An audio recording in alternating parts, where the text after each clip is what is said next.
నమస్తే, welcome to ARK TV. Cyber నేరగాళ్లు రోజు రోజుకు మరింత రెచ్చిపోతున్నారు. అమాయకమైన ప్రజలను మోసం చేసేందుకు ఏ ఒక్క మార్గాన్ని కూడా వదిలిపెట్టడం లేదు. ప్రజల అమాయకత్వం, అవసరాలు, బలహీనతలే పెట్టుబడిగా మార్చుకొని అందిన కాడికి లాగేద్దామని చూస్తున్నారు. ఈ క్రమంలోనే ఎంతో మంది అమాయకులు సైబర్ నేరగాళ్ల వలలో పడి ఉన్నదంతా సమర్పించుకుంటున్నారు. అయితే స్మార్ట్ ఫోన్ల పుణ్యమా అని సోషల్ మీడియాల నుంచి ఓటీటీ పేరుతోనో గిఫ్ట్ పేరుతోనో మొబైల్స్కు లింకులు పంపించటం, దాన్ని క్లిక్ చేయటంతోనే ఖాతాలు ఖాళీ చేసేస్తున్నారు.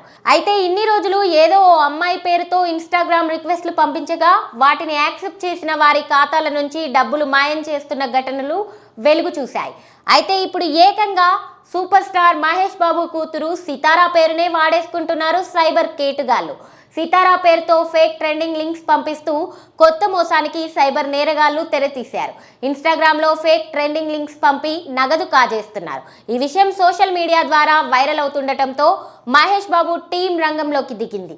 ఈ మోసాలపై మహేష్ బాబు బృందం సైబరాబాద్ పోలీసులకు ఫిర్యాదు చేశారు. కేసు నమోదు చేసుకున్న పోలీసులు దర్యాప్తు మొదలుపెట్టారు. ఎలాంటి అనుమానాస్పద నోటిఫికేషన్స్ కు, రిక్వెస్ట్లకు స్పందించొద్దని అభిమానులకు మహేష్ బాబు బృందం సూచించింది. అయితే ఈ మోసాలకు పాల్పడుతున్న సైబర్ నేరగాళ్లను త్వరలోనే పట్టుకుంటామని పోలీసులు తెలిపారు.